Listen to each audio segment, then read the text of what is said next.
Welcome back to my channel. நம்மளோட free tailoring கிளாஸில் இன்றைக்கி வந்து ஸ்லீவ் கட்டிங் எப்படி பண்ணுறதுன்னு சொல்லி பார்க்கலாம். ரொம்ப சிம்பிளாக இருக்கும். பிகினர்ஸாக இருந்தீங்கன்னா கூட ஒரே ஒரு டைம் பார்த்தீங்கன்னா உங்களுக்கு எப்போவுமே மறக்கவே மறக்காது. அந்த ரொம்ப சிம்பிளாக என்னோட செஸ்ட் வந்து பார்த்திங்கன்னா 36, அதை வந்து 10ஆல் டிவைட் பண்ணிக்கிறேன். எனக்கு கிடைக்கிற ஆன்சர் வந்து பார்த்திங்கன்னா 3.6. இதுதான் கேப்போட ஹைட். கேப்போட ஹைட் தான் வந்து ரொம்ப முக்கியம்.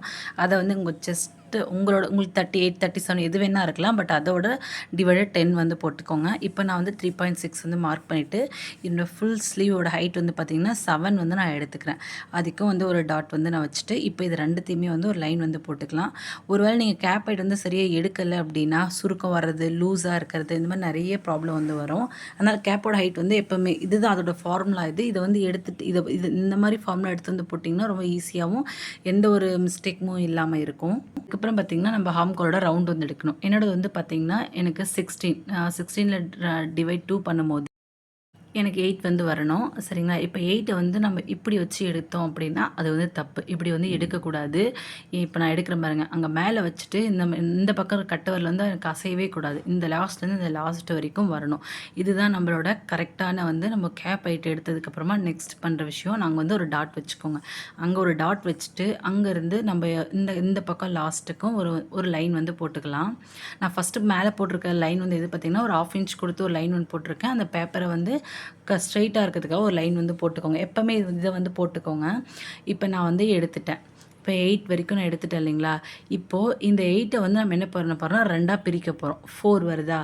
இப்போது நம்ம 2ஆக பிரித்ததுக்கப்புறமா அந்த 1லேருந்து 4 வரையும் இருக்குது பார்த்தீங்களா? அதை வந்து பிரிக்க போகிறேன் நான். அதுலேயும் ஒரு டாட் வந்து வச்சுக்கிறேன்.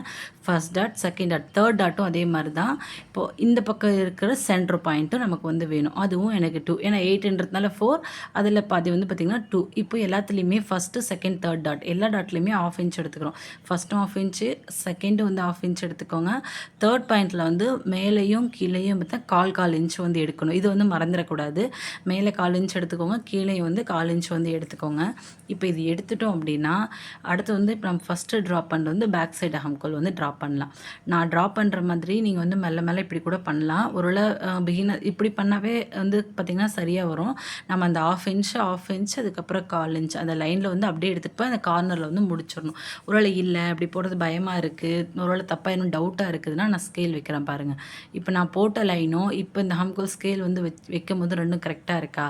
இது பாருங்கள். நீங்கள் ஒரு இப்படி கூட நீங்கள் போட்டுக்கலாம். அந்த லாஸ்ட்லேருந்து நீங்கள் இப்படி ஒரு லைன் போட்டிங்கன்னா கூட உங்களுக்கு வந்து கரெக்டாக வந்துடும். இப்போது வந்து ஃப்ரண்ட் சைடு வந்து நம்ம ட்ரா பண்ண போகிறோம்.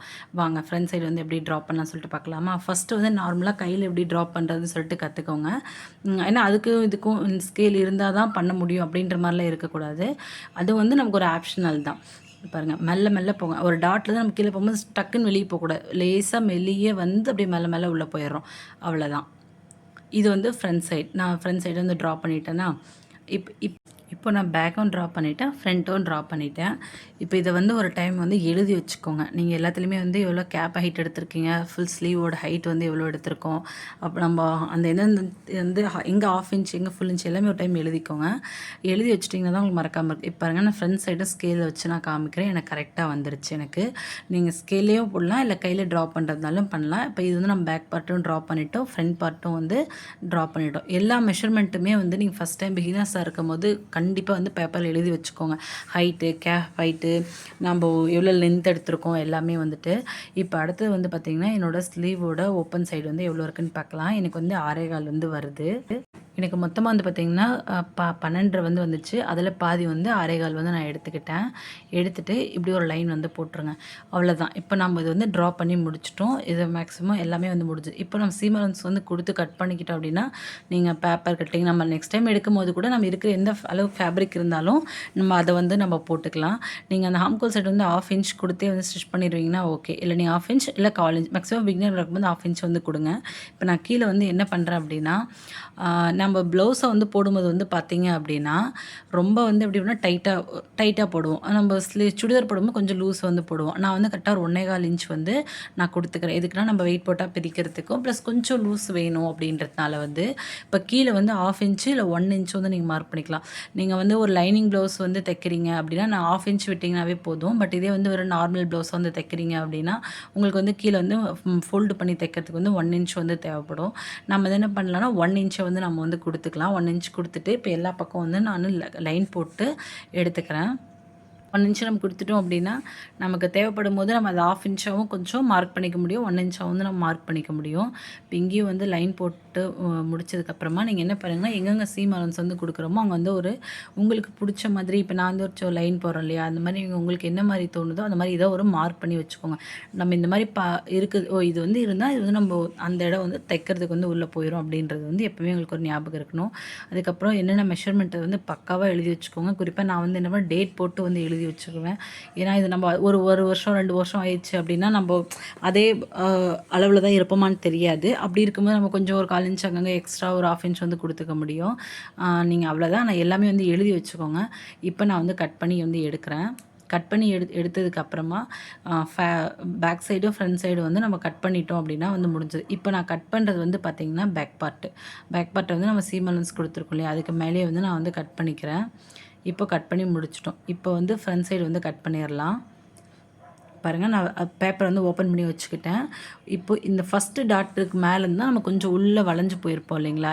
இது வந்து பேக் சைடு, இது ஃப்ரண்ட் சைடு. இப்போ நம்ம அந்த ஃபர்ஸ்ட் டாட்டுக்கு மேல இருந்து தான் கொஞ்சமா வளைஞ்சு போயிருப்போம். அதனால அந்த டாட்டுக்கு மேல இருந்து அந்த கீழ ஃப்ரண்ட் சைடு ஒரு ஹம்கோ லைன் போட்டோம் இல்லைங்களா? அதுலேருந்து மேல ஒரு 1/2 இன்ச்சாவே வந்து நான் அப்படியே ஒரு டாட் வச்சுக்கிறேன். நீங்க பிகினர்ஸா இருந்தீங்க அப்படின்னா, உங்களோட இன்ச் டேப் எடுத்து கரெக்ட்டா அப்படியே 1/2 இன்ச்சா வச்சுட்டு கூட நீங்க வந்து லைன் வந்து போட்டுக்கலாம். ஒருவேளை நீங்க இதிலேயே கொஞ்சம் எக்ஸ்பர்ட் ஆயிட்டீங்கன்னா, நீங்க நார்மலாவே வந்து போட்டுருவீங்க. பாருங்க நான் வந்து இப்ப நார்மலா ஒரு பென்ல வந்து ட்ரா பண்ணி காமிக்கிறேன். அந்த கீழ இருக்க லைன்ல இருந்து எனக்கு அப்படியே ஒரு 1/2 இன்ச் வந்து எனக்கு வேணும். அதே மாரி ஃபுல்லா லாஸ்ட் வரையுமே வந்து லைன் போட்டு வந்து எடுத்துக்கிறேன். ஏன்னா, அந்த எல்லாமே கிரீன் கலரா இருக்கிறதுனால உங்களுக்கு தெரியாதுன்றதுனால நான் வந்து பென்ல வந்து ட்ரா பண்றேன்.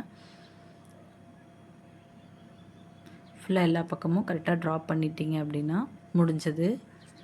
இப்போ இத வந்து ஓப்பன் பண்ணிக்கோங்க. ஒரே பக்கமா வச்சு கட் பண்ணிட்டீங்கன்னா தப்பா போயிரும். இத வந்து ஓப்பன் பண்ணிட்டு ஃப்ரண்ட் சைடு மட்டும் நான் அப்போ வந்து கட் பண்றேன். பாருங்க. கட் பண்ணிட்டேனா? இப்போ இதுதான். இந்த மாரி தான் வந்து நீங்க கட் பண்ணதுக்கப்புறமா இந்த கட் பண்ற பீஸ் வந்து உங்களுக்கு இப்படி தான் இருக்கணும். சென்டரா கொஞ்சம் பெருசாவும், 2 ஓரத்துலயும் ரொம்ப சின்ன சின்னசாவும் வந்து இருக்கணும். இந்த மாதிரி வந்து கட் பண்ணீங்கன்னா தான் உங்களுக்கு வந்து கரெக்ட்டா இருக்குது அப்படின்னு அர்த்தம். இப்போ இது வந்து பேக் சைடு. இப்போ இது வந்து பார்த்தீங்கன்னா ஃப்ரண்ட் சைடு. நம்ம வந்து எழுதி வந்து வச்சுக்கலாம். முடிஞ்சது. ரொம்ப ஈஸி தான். டவுட் இருந்தா